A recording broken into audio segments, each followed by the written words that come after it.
Coming to you live from my apartment, it's Rob Has a Podcast. And now, here's the guy who was the nerd in every dodgeball game. I am Rob Cisterino. Hello, everybody. Welcome back to night number 2 of our Celebrity Big Brother 2019 coverage. Happy to have you here with us once again to talk about everything that happened, including all of the nominations from, was it Lochte or Jonathan, who got to make these nominations tonight. And we'll talk about it with another power pair. Of course, first let's welcome in a person that we will talk to for the first time here in the season of Celebrity Big Brother 2019. Please welcome Mr. Brent. Welcome on, Brent. How are you? I am doing great, Rob. I was just going to say that me and Taryn are the original power pair, and I'm still waiting for the breakup, Taryn. Okay. A breakup. Is that why? Now, Taryn is all ready to go. Live feeds are starting tomorrow. Taryn is ready for an all-nighter? Yes, live feed start tonight. First live feed update will be tomorrow morning at 11 a.m., so be prepared for that. And if one of us is going up on the block, Brent, it's not me. Okay. All right. Likely.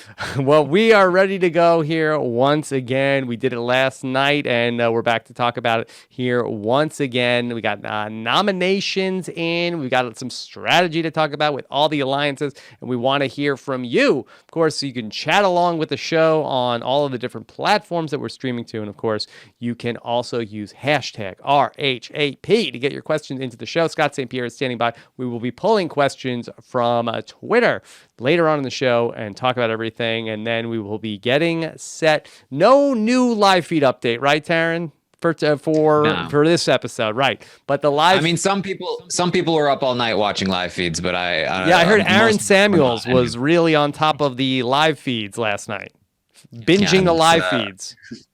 Yeah, that's what his official Twitter put out today. Brent, that sounds to me like a bunch of fake news.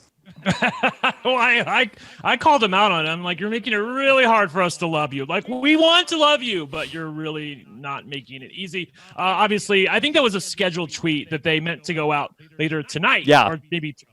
Not. It was a shit show. Okay. So that. All right. So we got a lot of stuff to talk through, and happy to have you here with us, of course. Don't miss an episode of the podcast when you subscribe. robinswebsite.com/iTunes for all of the Rob Is a Podcast episodes, or robinswebsite.com/BB Podcast to get everything Big Brother, including the live feed updates and the LC Roundtable. Taryn, what's the schedule for the first live feed update tomorrow? Tomorrow, 11 a.m. Eastern. Be there or be square. Okay. All right. So looking forward to that. Brent, we didn't get to hear from you last night. 2 nights in. How are you feeling about Celebrity Big Brother 2019? I am feeling great. I think it's a great cast. I think Aman said on Twitter, friend of the podcast, that this is what you get when you have an older crowd, that you get right to the game talk. There's not a lot of shenanigans ahead of time. Of course, we had to listen to the damn discussion about the pool, but that was about it. I did take the opportunity to listen to the podcast last night with you, Taryn, and Melissa, and I must say I rewound the part where Taryn was complaining about the twist and listened to it about 10 times. Don't judge me, Rob. You got your life, I got my life. But it was very fun listening to the same old broken record of Taryn complain. I would just say this episode shows that even if a twist is thrown your way, most of the time, if you're a good social player like Jonathan, you can navigate it pretty well, and I think he's going to do okay. Okay, well, let's talk about what happened. We saw Jonathan go up on the block, losing that competition. I do have to say that, boy, that competition, for being a foregone conclusion, really ate up a lot of time in this episode. Yeah, which is why it doesn't matter if you can social your way out of the twist. The point is it's a bad twist. We just wasted almost an entire episode on it, especially if he socials his way out of it and it doesn't end up mattering at all. Yeah. Okay, so I think that this is actually very interesting tonight in terms of what we got to see. So we had Jonathan. He's going up on the block. He knows it. We have a lot of alliances forming, sort of like from the moment he found out that he was going to be on the block, he sort of went into high gear in terms of alliance making, and then also picking out who he would like to see on the block. Taryn, do you feel like that has Jonathan played this well, or do you feel like that we are at the risk of an overplay potentially on this first vote? I think there are pluses and minuses to what he's doing. Obviously, knowing that he's either going to be HOH or on the block, he put himself in a great spot being the pair that won. Normally, that's a perfect spot to be in. You just let the other guy take the HOH. You have a lot of influence over him. You're in a great spot. That really ended up screwing him. So now he's either on the block or HOH. In that instance, he does need to start to kick it into gear. I thought his plan was a really good one. Before the HOH is even decided, approach people and try to get your numbers where they have an incentive to work with you because you might be HOH. And if they align with both you and Ryan, then they're definitely aligning with at least one of the HOHs, or at least one of the people who will be HOH. So aligning with that group, making sure you had the numbers before the HOH was decided, I thought was all great. I think his one misstep potentially here is asserting his influence with Ryan after he had spoken with the women. They, as we saw at the end of the episode, clearly caught on to the fact that Jonathan had swayed Ryan at the last minute. That's not the best thing in the world for him. But for being kind of really just thrown onto the block in a spot where he shouldn't have been on the block, I think he did a pretty good job tonight. Okay. Brent, how do you feel about the job that Jonathan did? I thought he did really well. I mean, I take your point, Taryn, about the fact that it was a misstep with the Dina thing and not talking to the women about it. You mean Diana, Brent? Well, there's that as well. But the whole episode, I was wondering, why isn't he including her? He never mentioned Dina Lohan one time the entire episode. I think maybe 45 minutes during the episode, it's the challenge is taking place. Dina's like, oh, I'm worried about Jonathan. That's my boy, And then he mentions, oh, she was like a second mother to me. And I'm like, where was that for the last 45 minutes that you were talking about an alliance building? I thought if you trusted her, as you obviously do, that she would have been a natural part of that, but not so. And then there at the end, he saves her. I was sort of like the way the editing foreshadowing was showing us, Candy, I thought was going to talk her way onto the block because she just continually had like misgivings about this alliance that was presented in front of her when by all accounts she was going to be safe. So I don't know what was going on there, but I was glad to see that Dina was safe in the end. And because I'm a little over Tom Green myself. Oh, Brent is over Tom Green. I feel like I've seen a lot of praise for Tom Green. I'm so sick of, he's like really like, I mean, not that I'm not sick of Jonathan Bennett talking about Mean Girls, but you're talking about your damn testicle every freaking minute. I did notice that. After he makes sure the joke about Mean Girls, he makes his like fifth testicle joke. I know, yeah. Right? And I'm like, and they've all been different. So I know that the editors probably are playing with it a little bit, and they put them all into the same 2 episodes, and maybe he didn't mean it that way. But he said 5 different versions of the same joke, Taryn, and it's really getting a little bit. I don't know if you can really beat him up over this, because that here's what has to happen. For you to be on Celebrity Big Brother, you have to have one thing that the producers can beat into the ground with 10 million jokes, and you get in the diary room, and they're like, okay, you're going to, all right, let's hear you say, that's not what Aaron Samuels would do. Let's hear you say, that's not fetch. Let's hear you say, and then go through like, Lindsay Lohan wouldn't like this. So you got to have one thing, and they're going to make you do it a million different ways. He can't help it that he's really good at delivering jokes. So, then how did Joey Lawrence get on the show then? Because he has one thing, and he will not do it. He will not do his one trick. But everyone else will do it in the diary. Yes. Everybody else will do it. Whoa. Yeah. So don't beat up Tom Green because they make him talk about his testicle all the time in the diary room, and he just happens to have a good delivery, and they use a lot of his stuff. I think that sounds like fake news myself. I think that I don't think they're making him talk about his testicle. I think that he's just choosing to use that as a potential crutch. So I think there is perhaps a distinctive difference here where we're seeing Jonathan talk about Mean Girls in the house with the other players, whereas Tom his repetitiveness seems to be coming from the diary room, where it's obviously like you never know what jokes they're going to use. You only have so many jokes. It's it's less of his fault. It's not like he's necessarily always talking about it like Jonathan might be about Mean Girls. I want to talk about how that alliance ended up getting constructed. And Taryn, here we are at the beginning of the season. We see some version of this every single season. Did you like the way that this ultimately went down, where that there was a list of names, and then the names were approached, and it was like, hey, so what do you think about an alliance of this person, this person, this person, this person, this person, as opposed to going and talking to people, who do you think would be good in an alliance, as opposed to sort of like, you're invited to the alliance, and then here are all the other people that are also going to be invited to the alliance? It felt very awkward. It felt very different than what we might normally see. And I'm guessing that's because they had not a lot of time to work with. I'm assuming that this all took place over the course of a couple hours, where they did the HOH competition. Then they had a little bit of time to form this alliance before the final showdown happened. And then after the final showdown, they had 30 minutes before the nominations. So I think I'm guessing that Jonathan was like, okay, very short time frame, but this is when I have this is when I have my leverage. This is when I need to make this happen. So here are the people that have been clicking. He said these people have been drawn toward each other. We've been sort of been hanging out a little bit. So I think he was just like, here are all the people that have been talking and hanging out and feeling good. Let's just bring all of us together and say we're in an alliance. It's a 7-person alliance, and it'll be great. And I think that the awkwardness probably stemmed from just how fast it needed to happen, to the extent where we did see Candy like, I haven't even talked to these people yet, but I'm supposed to be in an alliance with them.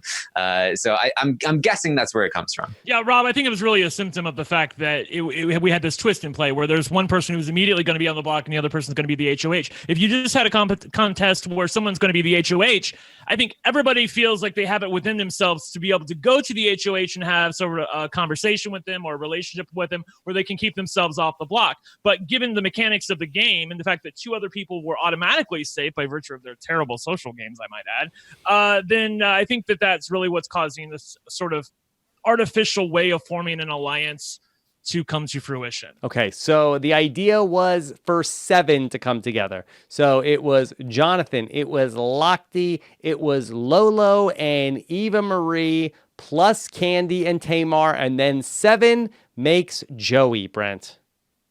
Well, as I pointed out on Twitter, this twist that there's going to be 3 nominees instead of 2 nominees actually helps what now is a 6-person alliance. So they really don't need Joey at this point, because 3 people are going to be on the block. They can pick 2 people from the minority, group or whoever that is there, and they'll have a majority with the HOH's tie-breaking voting power. So the fact that Joey is a terrible player, Taryn, that you picked in the draft and we're talking about, I will say this: our first impressions of Joey, that he didn't give a shit, I still got that impression. Hey, he needs that private bathroom, Brent. Yeah, I can tell you why, because he's spray paint on the hair. That's what it looks like. He has hair that's spray painted on?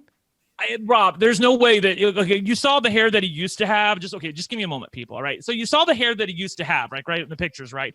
And to all outside observations, he still has all of that hair, because you can see the hair follicles all around his head.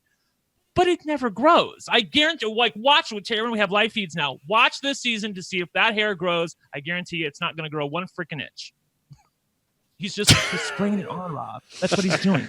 That's why he needs the private bathroom. Little known fact, I also spray my hair on. I'm telling you, this is a thing, Rob. Oh, my God. You think that Joey Lawrence needs private bathroom stall for bathroom stuff? To spray hair on, Brent? I don't know if that's what he needs it for, but I'm telling you that is what's going on with that hair. That hair is not real. Okay. It is fake. Fake news. Well, whatever. Listen, his fake hair is the least of his problems, because he's on Big Brother and he's about to get invited to an alliance, and he says, and honestly, I'm not playing that. What? Alliance? Bang! I hate that word. He hates the word alliance. Don't say it. And then as he was going out the door, Taryn, he's like, well, if I really had to, I suppose I could. And I'm like, well, you need to. Yes, that's what you need to do. Yeah, if I really had to, I would, but it would be like a last resort. I wouldn't want it. All right. Yeah, I think this was bad timing here. Obviously he came in with this line of like alliances. No way. But I think I think he's probably willing, as he sort of pointed out there. But I think if Lolo had gotten it out, hey, we want you to join our alliance, I think it would have been like, cool. I don't think he would have responded with, yeah, no, I don't like alliances. I'm not going to join your thing. So this was bad timing, and just this is not like, there's no reason to say you're not into alliances in the house. So this is lack of knowledge here. Really not doing much good. Right. For him. If they could have called it something else, I think he would have been on board. Like, hey, do you want to join our group? Like, yeah, exactly. that sounds good. I thought the Lolo should have gone like that and been like, okay, I totally agree, but we like each other and we can work together. Like, I support you and I don't want to see you go home. But I mean, I think that the problem at play is that he doesn't really care if he goes home. So when you have an entity like that in the game, it makes it very hard to work around, I must say. Okay, Taryn, now this alliance got a little complicated because we saw the 6 people all spoken to. They never had a meeting all together, and we ended up with a scenario where we ended up with a different grouping of the alliance where 4 of the women in the house got together, and they ended up being the 4 tops. Is that right, Brent? Yeah, 4 tops. Yeah. I mean, between the Temptations and Big Brother 19, remember Kevin was like, the only Temptations I know is the group. And the Den of Temptation, right? Love you, Kevin. But Taryn, do you like this position for Lolo and Eva Marie? I mean, it's the best position to be in. They're being petitioned by Jonathan and Ryan to be in a Final Four, and by Candy and Tamar. So this 6-person in the 6-person alliance, there are 3 pairs, and they are in the middle of both pairs. It's a fantastic position. If these 2 were people that I felt very confident in, and very well, I would say that they're in a really good spot. And that's not to say that they can't do well. It's just that I don't have a lot of information from them yet to know that they're able to play this. So for instance, if Joey or even Tamar were in this middle position, I would say, hey, I think they're in a really good spot, because I think they probably know what to do here. A little too early to say whether these 2 women will know what to do. It's possible, and they're in a great spot. So things are looking up for them. It's kind of it's hard to screw this one up. So I think they're going to be pretty good for a little while. Fair. What did Lolo Jones do to you? Well, why are you so anti-Lolo? She's done nothing wrong. Make me out to be anti-Lolo. In fact, I'm very pro-Eva, so that's a good thing. But no, I just feel like look, I don't think that they intentionally put themselves in this spot. Mm-hmm. I think it happened, and I want to see how they're able to play this from here, because it could blow up too, right, Brent? Yeah, it could blow up. I agree with Taryn, though. The positioning-wise, it's really hard to screw this up. I mean, you're in a great spot in the house. Everybody wants to be your friend. I think even the people who are on the outside probably consider these people to be, the Lolo and Eva I'm talking about, to be somebody who is, nice and trustworthy. I feel like that if anybody looks like threats, it's probably the people who are more demonstrative and more on the outside, like, Ryan, Jonathan, Tamar, and even Candy a little bit. I don't know what Candy's problem is with this alliance. She's already talking about the fact that, well, when it gets down to whatever, I'm going to be the last one out. I'm like, girl, that is so, like, why are you worrying about that right now? Just keep yourself safe for the time being. I swear to God, Taryn, I thought she was going to screw it up and get herself on the block. She may yet, because there's still a veto. Yeah, it could be foreshadowing for what happens with the veto, and we don't know if the veto is going to ultimately be used. But I guess if we have 6 people playing the veto, 3 people on the block, I guess it's a 50-50 chance that the veto is going to be used in any given situation like this. So certainly possible. Yeah, not to mention that Ryan would probably use it on Jonathan if he won. So I think there's probably a 4 of 6 chance at least that the veto gets used.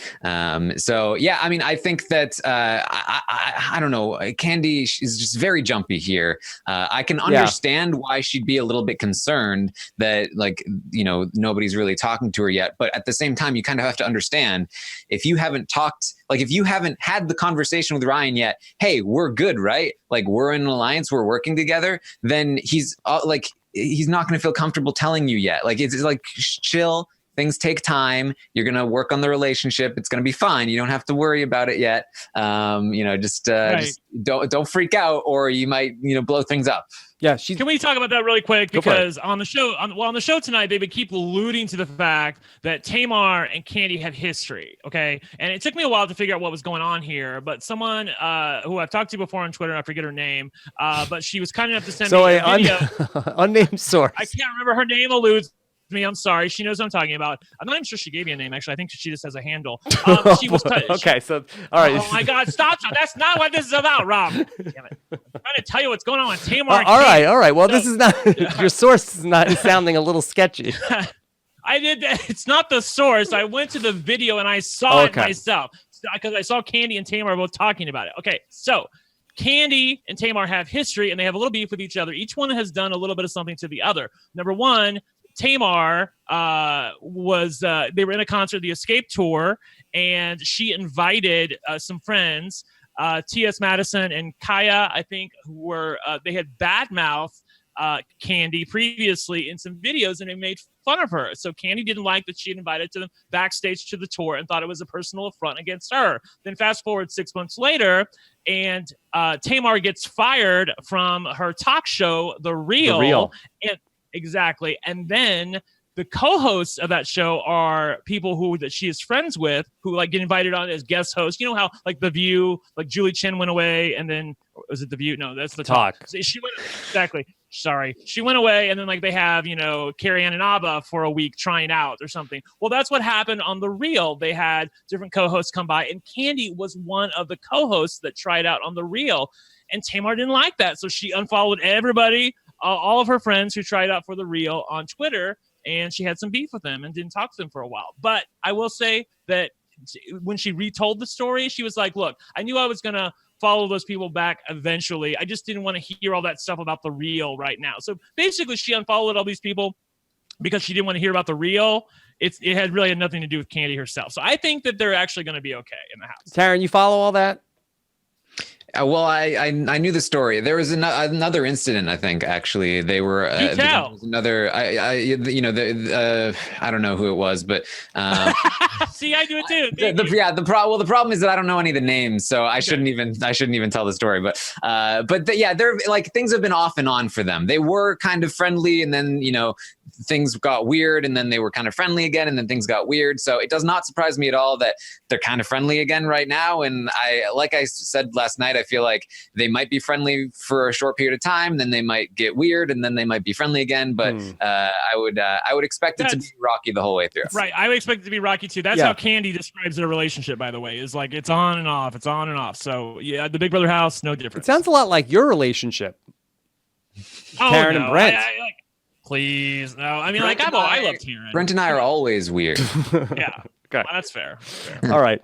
Let's get into talking about the Dina Lohan of it all, because it really was weird that it did come out of nowhere where Jonathan did not talk about her really at all. And then it seemed like just like this big blindside where it was going to be Diana and it was going to be the Mooch going up, according to Lochte. And again, shades of Big Brother 20, where let's just nominate the two oldest people in the house, put them up on the block. That's an easy one to do. And Jonathan's like, no, you can't nominate Dina. She's like a second mother to me, and besides, Lindsay Lohan will kill me. So Brent, were you surprised to see this? Because that Jonathan threw out all the names for the alliance and didn't even throw out Dina.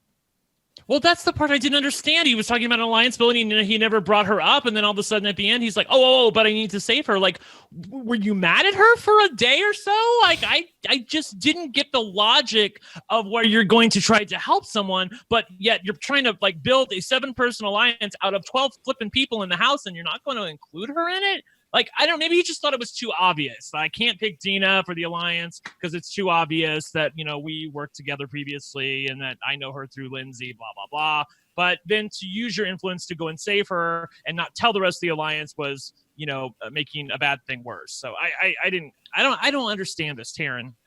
What happened? Yeah, I mean, I'll say, like, I could be completely wrong here, but to me, it made perfect sense in that, again, Jonathan mentioned that he was trying to get together all of the people that kind of were gravitating toward each other.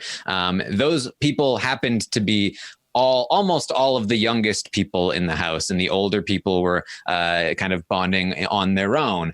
So it makes sense to me that if he has a bond with Dina, but she is not fitting in with the rest of the people that he's fitting in, that obviously he's going to make an alliance with those people, especially knowing that his bond with Dina is solid regardless of whether or not they're in an alliance.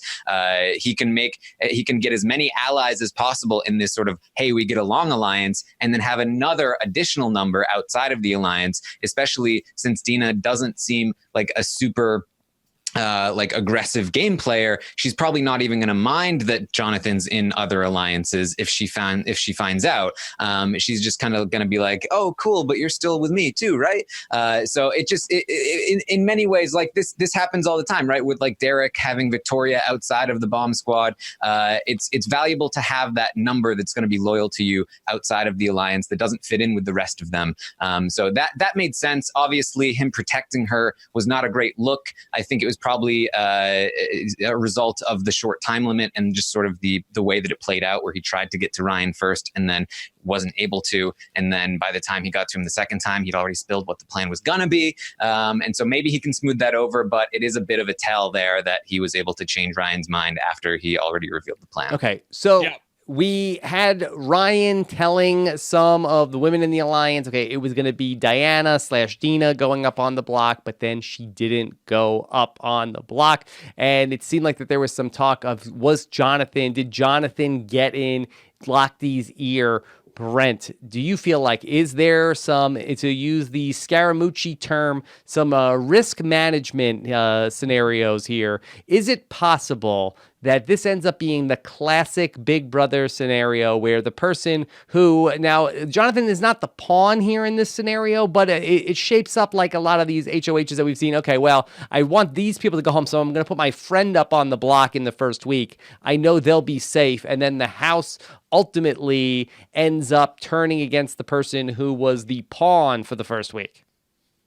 I mean, it's possible. I don't know that it would take place that soon, but then again, the first week is a long time. You know, obviously they moved into the house like 5, 6, 7 days ago, and they're not going to have an eviction up until Friday, and then things are going to move really, really, really fast. So we don't know what's happened within that time frame. I mean, Jonathan may very well be off the block with a veto. I don't know, but if he is on the block and he, played this badly as he did, I can see a way where it would misfire. I will say that I do have more faith in Jonathan's ability to play well from this position than I did before. I think Tamar was probably right in his initial assessment of Jonathan that the interview with him, I still think he's a little bit of a ball of energy and maybe is prone to overplaying. Having said that, given the mechanics of the game as they stand, I feel like that overplaying was probably the best way to go. And I do think he can probably clean up the mess later. I still don't think he'll go home. Okay. Taryn, so we have the Mooch and Tom Green on the block here. Who of those two do you feel like is more likely to go home?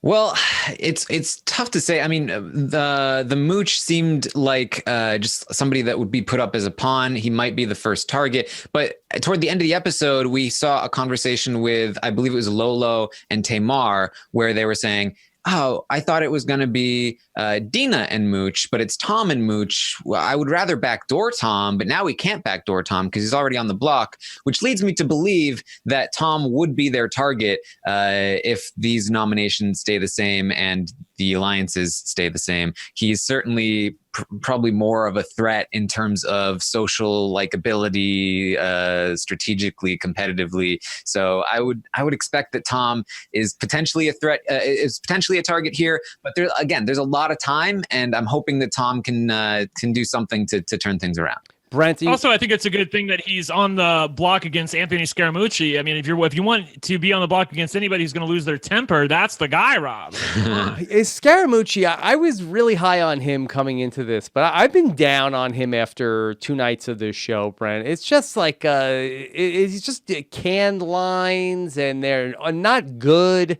And they're not good. I mean, he had this one line tonight about swimming with the sharks that was brutal. Sure, Ryan can swim, but can he swim with the sharks like I did in Washington? Hey, remember that time when I was in Washington, D.C.? Can you believe it? With Trump? Oh, my God.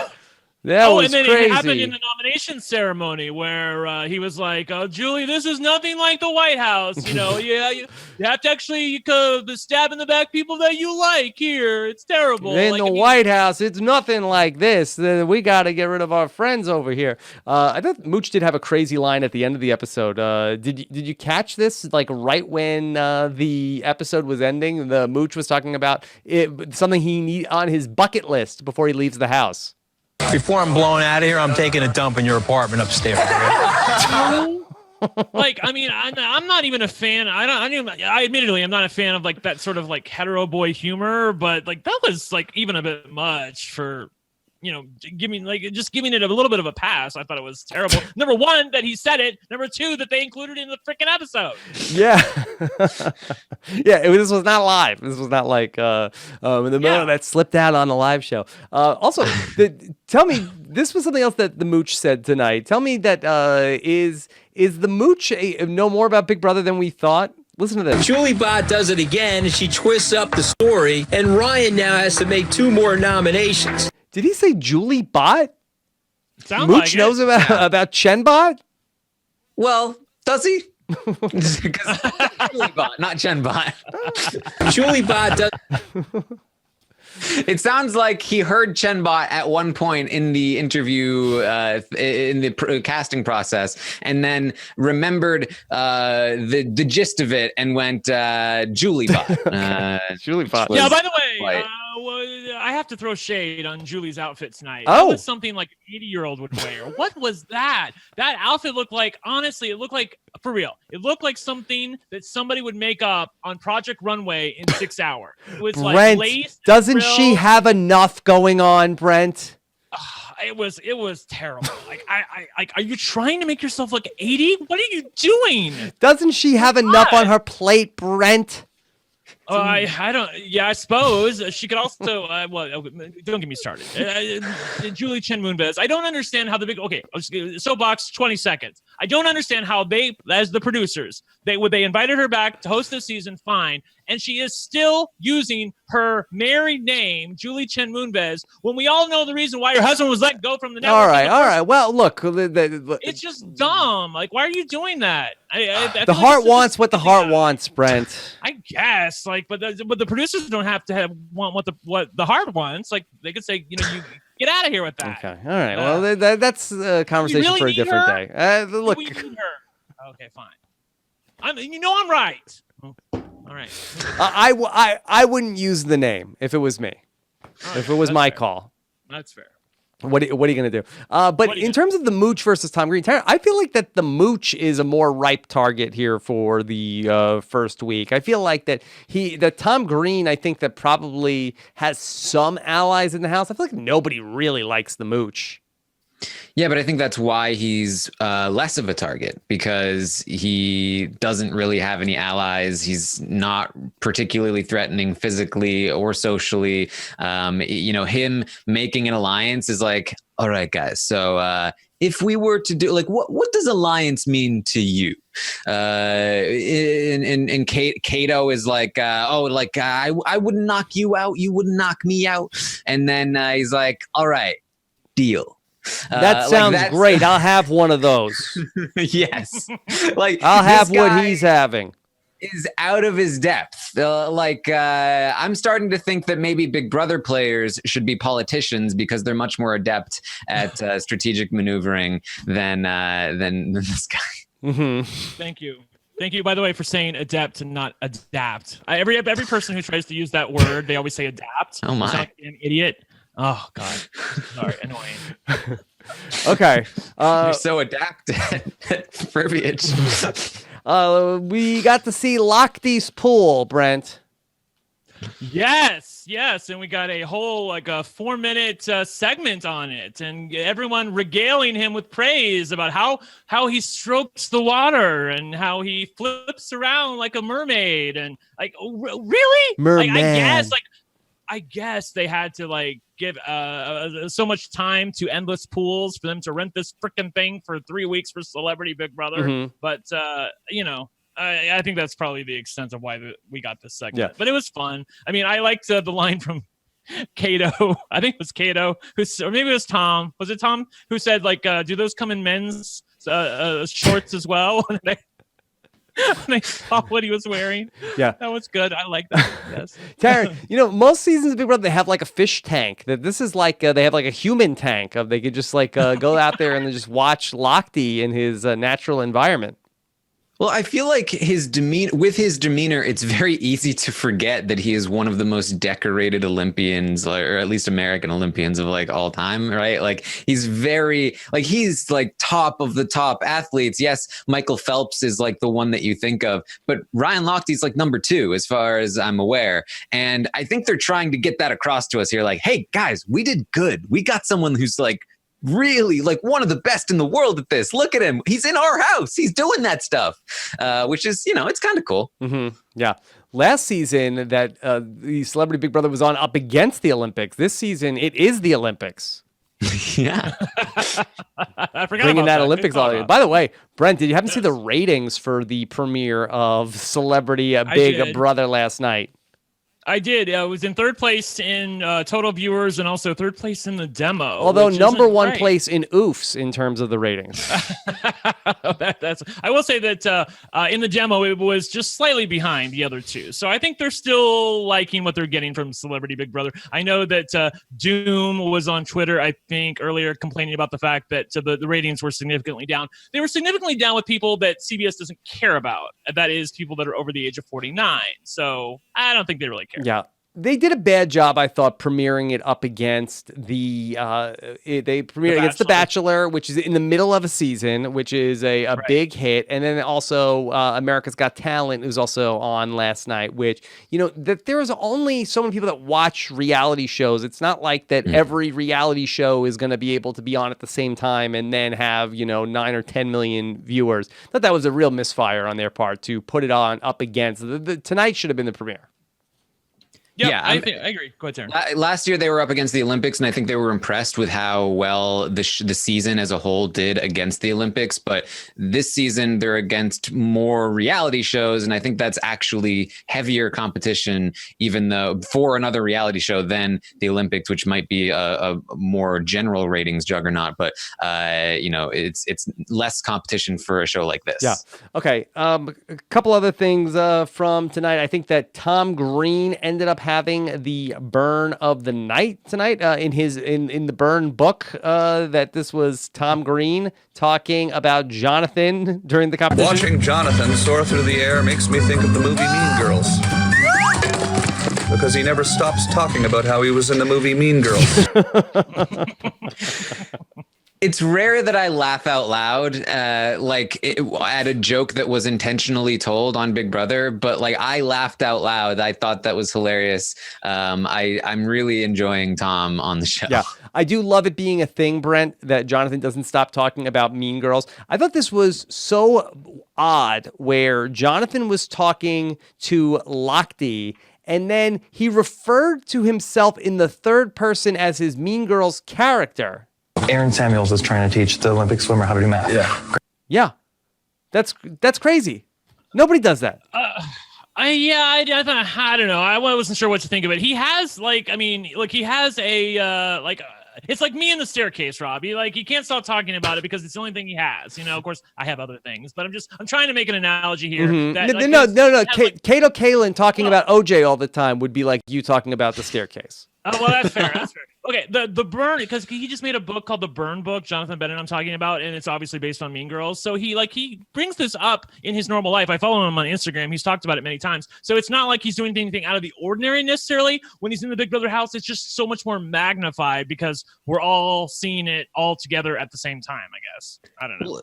Rob, you tell me, what's worse, constantly referring to yourself as your Mean Girls character or constantly using your last name in various puns all the time as Lochte is locking up his Lochte puns? I like the puns. I feel like it's one thing to make the Mean Girl jokes, but then to refer to yourself as the Mean Girls character, I don't know. It feels a little weird to me. Yeah, that's fair. I'm with Taryn though. I'm over the puns, but I knew you would like them, Rob. That's definitely a Rob thing. I do like the duality of Jonathan constantly like doing his Mean Girl stuff, and Joey, who is just like, no. Yeah, they're on the opposite ends of the spectrum. No woes, none. He won't do it. Okay, Tara, anything else that you had from tonight's episode? I think that's I'm continuing to be entertained by Ryan, and I feel like they had a lot of practice with Fessy last season, and so they know exactly how to get the best stuff from Ryan. He had his own reality show that completely flopped, and yet they've managed to turn him into somebody that's pretty entertaining. I think this is kind of what they're good at, and I want to give them some props for that. And I think that he is like the best ally you could possibly wish for. Jonathan must be blessing his lucky stars. I love the scene where he's talking to Ryan and he's like, oh yeah, but what if we didn't nominate Dina and then she could be nominated next week? And Ryan is just like, whoa. And he's like, whoa, would you do that? He's like, I don't know. It's up to you, though. You got to make the decision. He's like, no, don't tell me what to do. It's wonderful. I'm sure Jonathan is loving it. Yeah. I will say really quickly, I agree with Taryn that I have liked Lochte more than I really thought I was going to. And I think that credit has to go to the Big Brother producers for returning somebody who really was pretty dull every other time I've seen him in any sort of long form interview to somebody who's been pretty fun in the diary room. And I know obviously they're feeding him lines, but whatever, they're presenting it in a way that is, it's something I can digest, Rob. Okay. So that's what I'm going with.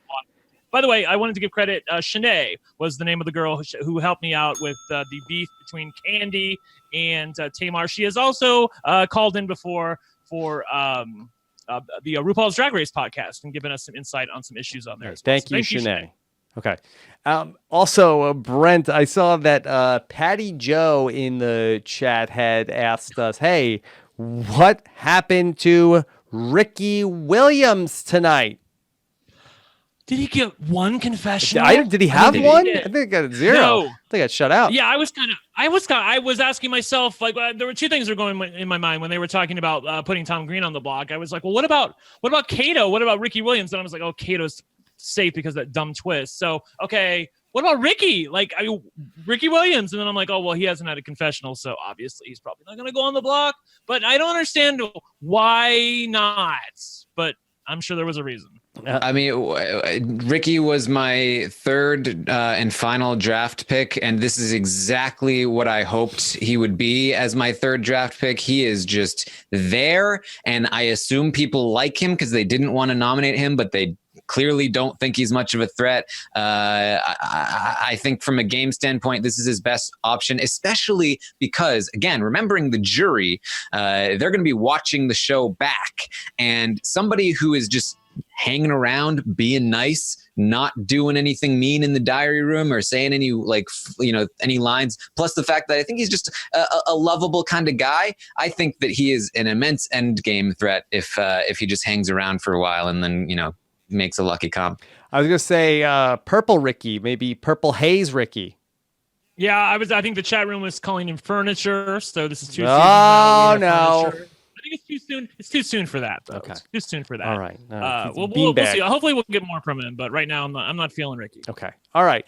Let's get into some of the questions from our wonderful listeners. What do they want to know from the panel? Dan Sinensky says, oldie but a goodie. This is the Mooch with Brent. Can you identify this Simpsons character? I know it's the mayor of Springfield in The Simpsons, but I can't remember what his name is. Or maybe it's the principal. No, I don't know. Don't ask me. I'm not a big fan of The Simpsons. Okay. I think it's the mayor. Taryn? It's not the principal. I know that. Not the principal. Not Principal Skinner. Okay. Yes. But yes, side by side. I wasn't sure if The Simpsons had done a Mooch, had the Mooch on an episode. Okay. It's a pretty good likeness there. Okay. All right. Here's a question from Kieran who says, should Scaramucci be the first target because he looks like an evil genius? Brent, do you think Scaramucci looks like an evil genius? No, by the way, apparently I was wrong. That's not even from The Simpsons. That's from Futurama. Oh, okay. Well, the people on the podcast, listeners, Yes. that they we could have fooled them. Yes, no, I don't think that Mooch looks like an evil genius. I mean, come on. I think that he looks like a guy who's just generally disinterested and really is a bad fit for the show. So I hope that he's able to, to be honest, spread his wings a little bit and have a little more fun with the experience. But right now, his jokes seem stale and his social game seems like non-existent. Mm-hmm. Yeah, I think in a cast, even though the average age is significantly older than most casts, Mooch and Dina seem to be looked at as the older people who aren't really involved in the social stuff. And so, I think it's not really working out for him too well. Okay. Let's take this question. This is from Ray. Was it a good idea for Jonathan to stick his neck out for Dina because they might be seen as a duo? Brent, give me a percentage chance that this comes back to bite Jonathan.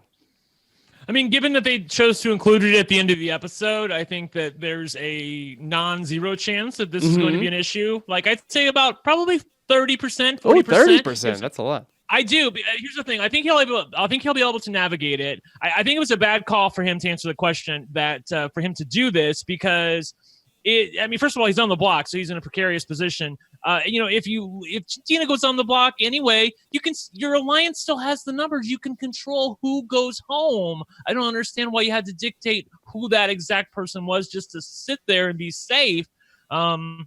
A bridge too far from Jonathan. He shouldn't have done it. Okay. I'll disagree there. I think that knowing that Dina is like a solid vote for him, no matter what, keeping her off the block is pretty big for him, especially since this alliance has been kind of hastily put together, and there are people like Candy who might break off, and people like the Mooch and Tom and Kato are starting to align together. So I think any number that you can have that's going to be voting for you to stay is good. I think his bigger mistake is letting Ryan go in that first section.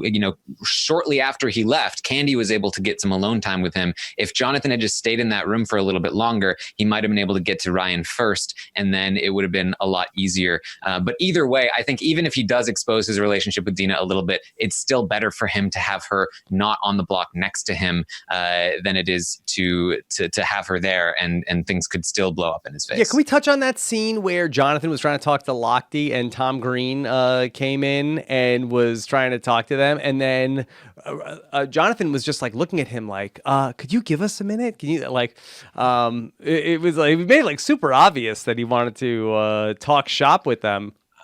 Yeah, I didn't love it. I mean, the messy part of me loved it. Okay, so I'll be real about that. That was very fun to watch on the show. But then again, that this guy's getting ready to make nominations, and you basically just made an ass of yourself in front of him, trying to talk block, man. I don't think that was a good idea, Tom. So bad on you. It was a weird scene. It felt like he was just standing there staring at nothing. Tom Green or Jonathan? Tom Green. There was just a shot of him just staring and doing absolutely nothing that almost seemed completely removed from the actual thing that happened. But I don't know. It was very strange overall. But this is sort of the growing pains of learning how to play Big Brother is understanding how to have conversations with people when other people are jumping in, and how to, be able to politely, in a scenario like this, when you have limited time and you need to get to that person first, sometimes you do have to just be like, hey, can we just talk for a second? And then you can come in. I'd been happy if Tom Green just said in front of the two of them, hey, I just want you guys to know I really want to be here, and I like you guys. Just try to remember that, and then just left. Instead of just staring at them blankly and making it really. I believe awkward. He said, "I'm just going to put away my jacket. I'll put my jacket away." I hope he stays just so we can continue your impression of him, because it's very good. Okay, we'll see. Let's take another question. This one is from Michelle Mibel. Curious to see if the girls flip things and vote Jonathan out for flipping things on them. Fingers crossed that Tom stays safe. Tom Green does have a lot of support, Taryn. I mean, in the fan base, you're saying? Yeah. Yeah, I think so. I mean, and I think rightly so. And I think that honestly, a lot of people are like, "Oh, there's no way production lets the mooch go at this point." Nah, I actually disagree. I He can think go. production. I think Tom is production's favorite, and I like he is getting the wonderful edit, and I think that the mooch is just kind of he hasn't really paid off. Julie, can you believe it? I thought that my stay in the White House was short, and I couldn't believe that I was the first person out here. These guys are good. I thought I saw it all in Washington D.C. when I was working in politics, but these guys are true. These guys are sharp. And we got Go like the discount Omarosa scene with Tom and Mooch where they were talking about the White House, and it was like, so are things gonna like this? This was like echoes of Ross. Like, are we gonna be okay? Mm-hmm. Tom, like, are things gonna go crazy? And like, oh no, everything's gonna be great. Yeah, I think that Big it's one of Brother's my gonna problems. yeah, Big Brother's gonna get more headlines out of the Mooch. Doesn't even last as long as he lasted in the White House, in the Big Brother house, than him staying in there, and he's not going to say anything that's going to make any headlines. The mooch did have one good line where when Lochte knocked down the billboard, they said, "President better watch out because Lochte is great at knocking down these walls, if you know what I mean." That was good. It was good. It was good. It was good. One good line. Okay, let's take another question.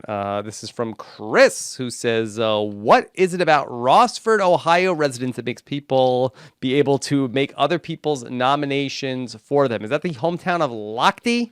That's the hometown of Jonathan Bennett, I think. Okay. I know he's from my neck of the woods. So what is it about Rossford, Ohio residents that makes them able to make other people's nominations for them? Yeah, so it has to be about Jonathan Bennett. That's where Tyler was from as well. Okay.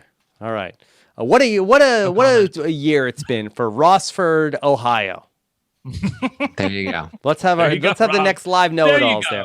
Okay. And then is it just me, or does Ryan remind anyone else of Spicoli from Fast Times at Ridgemont High?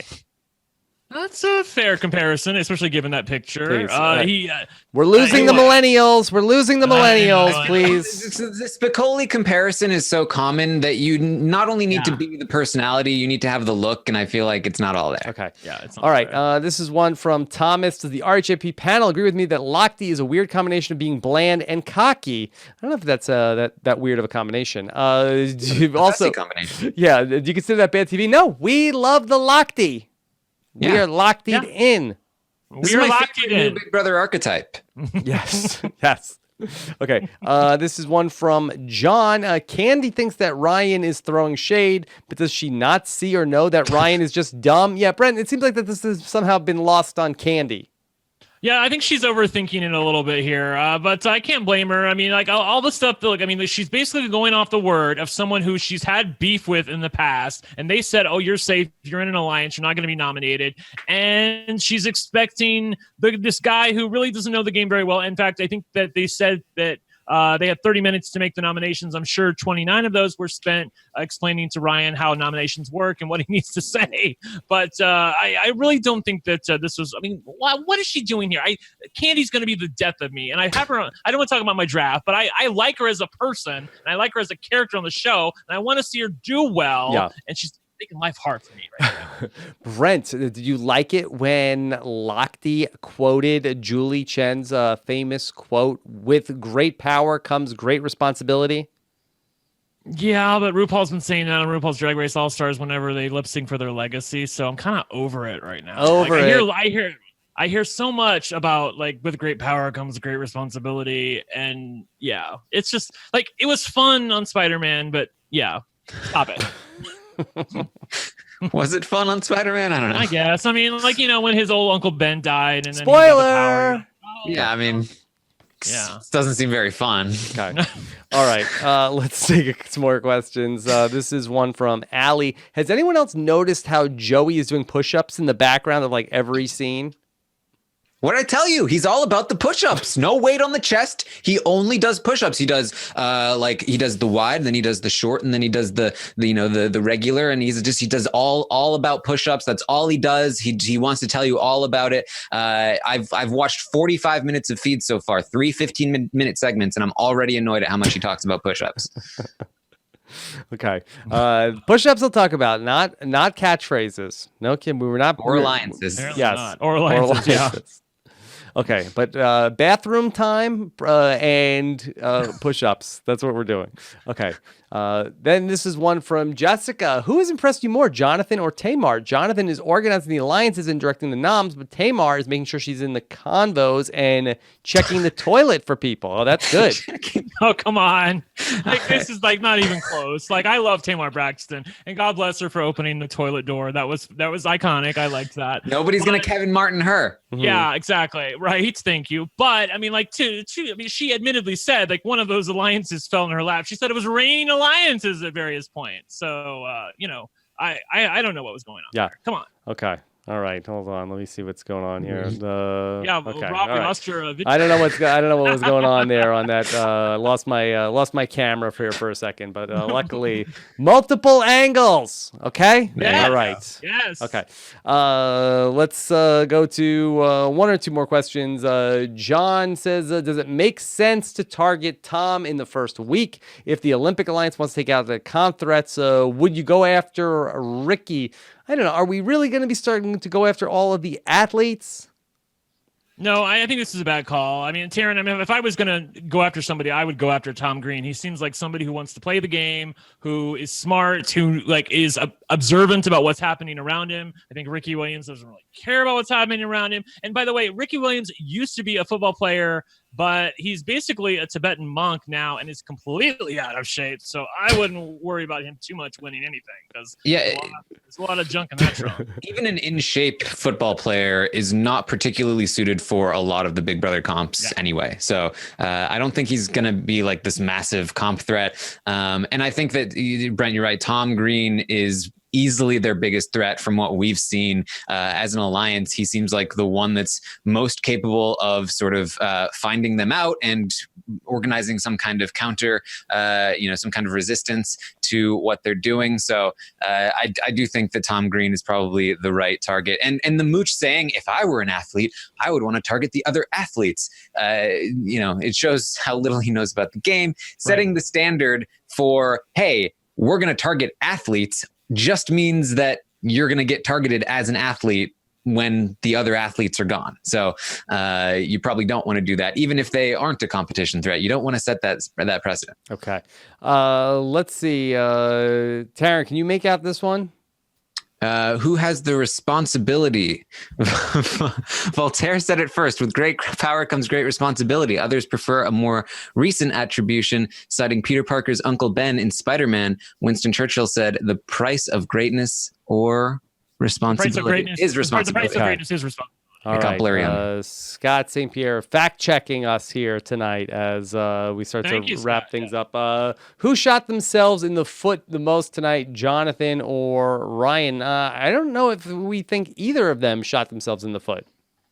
I mean, I guess you could say Jonathan marginally, Taryn, but I don't think Ryan shot himself in the foot at all. I mean, he was forced to make nominations. He made nominations.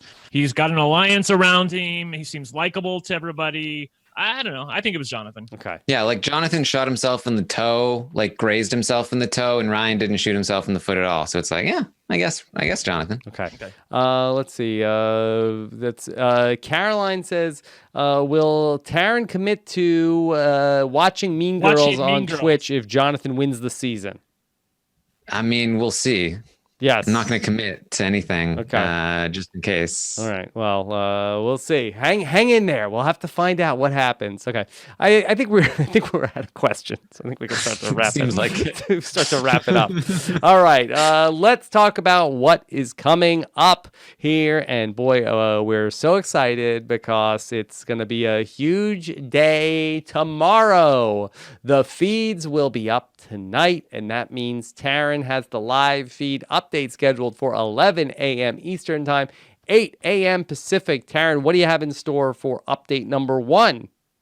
Well, we're hopefully going to set the stage. We're going to tell you, what's been happening, what happened with the veto, who's on the block, what the votes are going to be looking like. I will be live with Matt Ligori. We'll have some fun and check out the Twitch tonight, twitch.tv/Taryn Armstrong. I will be live for when the live feeds start. We will watch it together. It'll be fun. So plenty of stuff to check out over the next 12 hours or so. Okay, all right. And then we will be back again on Wednesday night, and I will be back together with Brent and Liana Boris on Wednesday night for our recap of the first veto of the season. So very much looking forward to that one coming up on Wednesday night. And of course, thanks so much to the patrons of Rob Has a Podcast who support all of this crazy Big Brother content that we do